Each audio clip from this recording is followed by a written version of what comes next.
everyone, and welcome to a new episode of TV Talk. And today we are going to be discussing the new shows that are showing up this year, as well as the returning shows that have their mid-season premieres.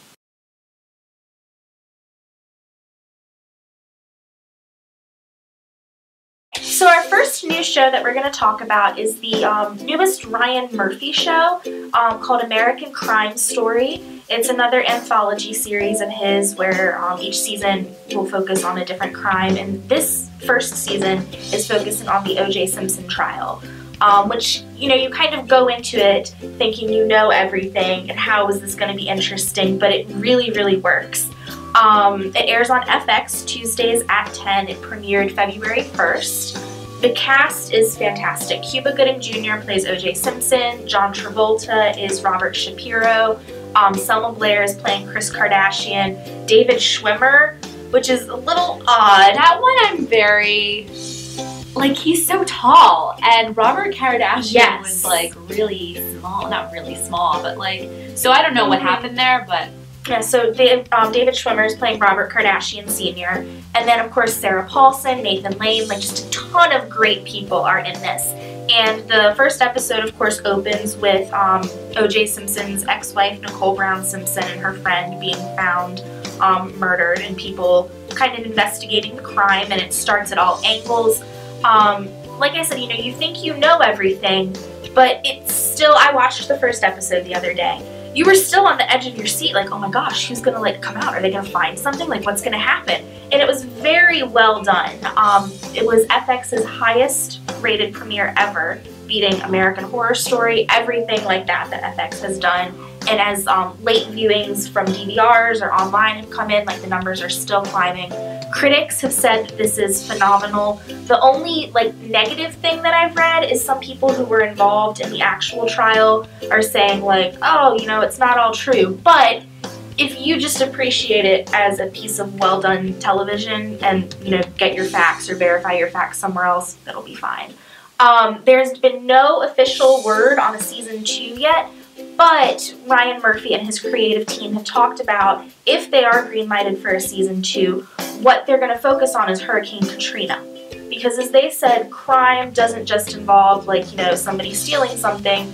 Crime can be a number of things, and they want to focus on like the social issues that were brought about by Hurricane Katrina. But very good show. I'd recommend watching it. It's only going to be 10 episodes, so you can knock it out real quick. It's also interesting now, you know, with current events and issues with race and the criminal justice system. He opens it starting with Rodney King in 1991, so you can kind of also look at it as a commentary on race and criminal justice system and how things have changed or not in 20 years, so very relevant. So we're going to talk about two major shows that are returning this season. They are the Vampire Diaries and the Originals. Big note, they have changed, they have moved, the CW has moved them to Friday nights, so now it's like Fang Fridays. Yeah, I can't take credit, I just saw it somewhere and I thought that was perfect. So they are now at 8 and 9 p.m. on the CW on Fridays, so make sure, don't be looking for it on Thursday nights because you're going to find something completely different. So both of these shows return on January 29th, so it's been a while. If you don't recall from the end of the mid-season finale, Stefan and Damon were trapped in this like Phoenix Stone, which is basically like their own personal hell. So the season opens up with them trying to get Damon out, and he is just stuck. And I watched the episode for the premiere night, and it was crazy because it was kind of like repetitive, and him like, it was just like in a cycle, and and every time he tried to fix it, he tried to get like out of his hell, and it was intense. So he finally gets out. So basically what we have to look forward to this season is them dealing with the fact, or them dealing mentally and emotionally with how they were stuck in the Phoenix Stone.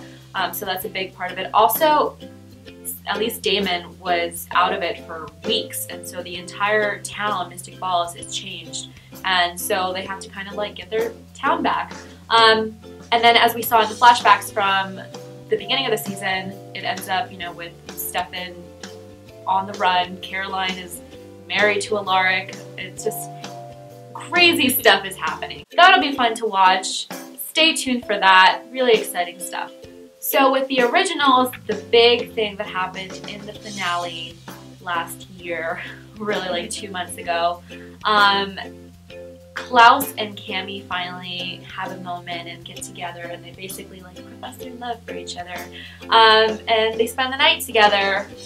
Klaus actually wakes up and finds that Cami is laying next to him with her throat slit, like, yeah, so she's dead. She is presumed to be dead. Spoiler alert, if you haven't watched the season premiere, she's alive and she is now a vampire, which is crazy. I am really excited. Again, this is if you haven't seen the first 2 episodes, but you kind of see this darker side of her. And it's a new thing for the actress and for the character. I think it's really interesting. That'll be fun to watch and continue. There is a death in the season premiere. Jackson has died, and so it's very sad for Haley. I mean, she lost her husband, which is really depressing. So make sure to check those 2 shows out. Vampire Diaries and the originals have moved to Fridays at 8 and 9 p.m. on the CW. Our next new show is airing on NBC. It's called Shades of Blue, and it's the big Jennifer Lopez cop drama that has been touted for a long time, and it's finally here. And in it, Jennifer Lopez plays a Brooklyn police detective who's kind of a bit of a dirty cop, and she, you know, is taking deals and whatnot, and she gets caught by the FBI, and so she has to become an informant for the FBI and kind of rat out the people that she's been working with, and she's doing this all to protect her daughter because she's a single mom.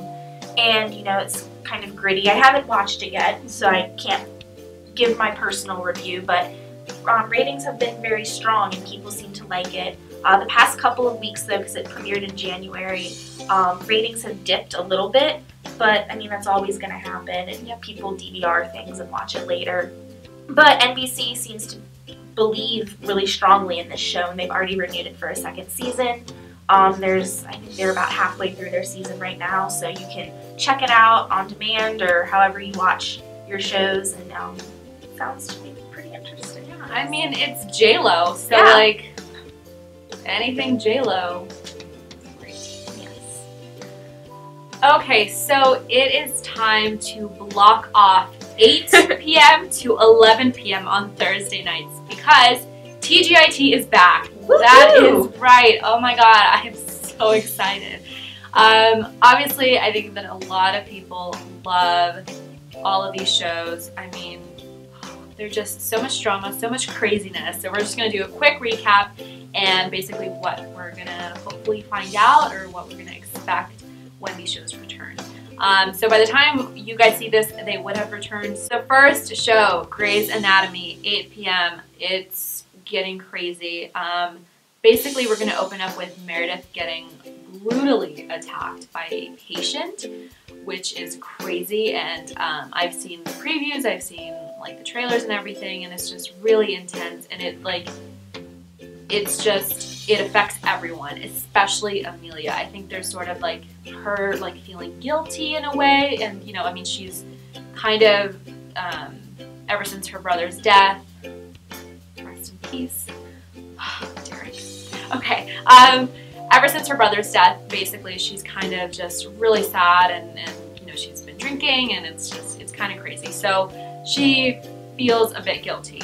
Other than that, other things that we are to expect in the rest of the season, one of the major things is what is going on with April and Jackson. Like at the end of the finale, he's like about to tell her something, and then we just cut clearly. I mean, that's thanks, Shonda Rhimes.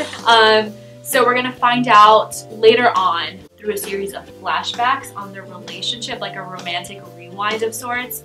And that's how we're going to find out the status of their relationship. And I am so nervous because I love that couple and they have gone through so much stuff and I'm like rooting for them. Another big thing that happened was that Alex proposed to Jo and we never heard her answer.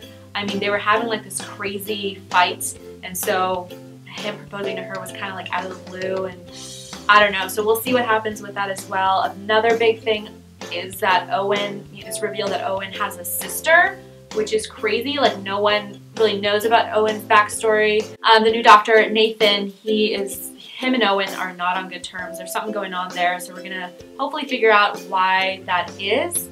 And then, of course, Owen and Amelia's relationship, which I am a huge fan of, but I don't know what's going on. So hopefully we figure out what happens with them. So that's it for Grey's Anatomy. It's going to be really exciting rest of the season, so make sure to check that out. So the next TGIT show is Scandal, and this is also a big one.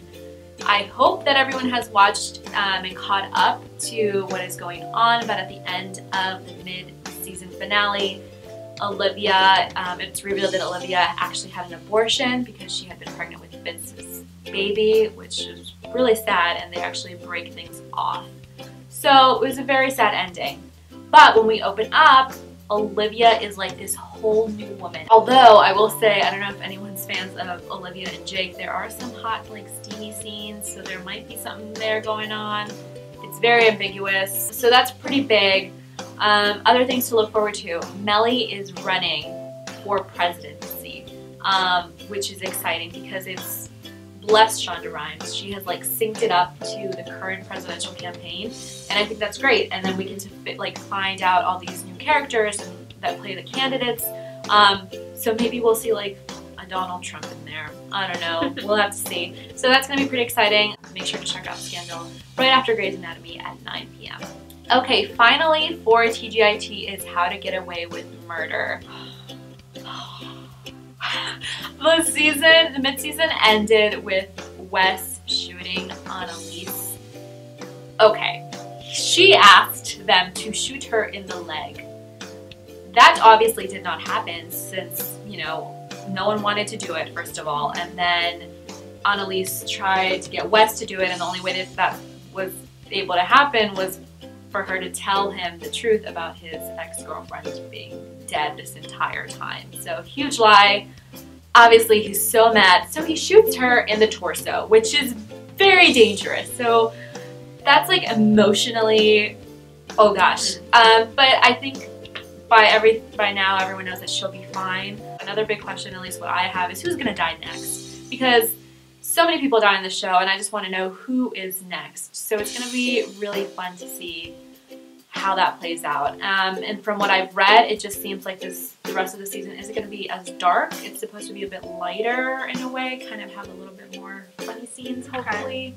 Maybe, I don't know how that's even possible. I mean, it shows, call it How to Get Away with Murder. So, but make sure to check that out. It should be a really crazy rest of the season for all of these shows. TGIT is so huge, and it's gonna blow our minds, I'm sure of it. And the last show we are going to talk about is Rizzoli Isles, which is coming back to TNT 9 p.m. on Tuesday, February 16th. And spoiler alert, if you haven't watched the first half of the season, where we left off this summer was Jane. Somebody had been stalking her and threatening her and trying to make attempts on her life. She is now, we think, safe. But at the very end of the episode, Maura got kidnapped. So now, the rest of the season is going to open with Maura being who knows where, and Jane and Korzak kind of putting the pieces together, realizing that something is wrong and going to help Maura. The mid-season finale didn't really give us any hints about who it could have been. Producers have been saying to kind of think outside of the box, that maybe it's somebody that you like just completely would not suspect. However they decide to go about it, it's going to be really interesting because, of course, we have the rest of this season. And then this summer, when the final 13 episodes or season 7 airs, that will be the end of Rizzoli Isles, which is very upsetting. Yes. But it'll be nice to see how they tie things up, to see, you know, if Maura and Jane each get their happy endings. And, you know, you want them to be happy because you've been with them for 7 years. Yeah, they're just best buds. I think it's a very female empowering show. Yes. And I think it's had a great run. I'm excited to see how it ends. And yes, fingers crossed that they get their happy ending. Thanks so much for watching. Make sure to catch up on all of your favorite new and returning shows. Also, please make sure to subscribe to our YouTube channel and follow us on all sorts of social media. Facebook, Twitter, Instagram, we're on everything. And also, please check out our new website. We'll see you next time. Bye.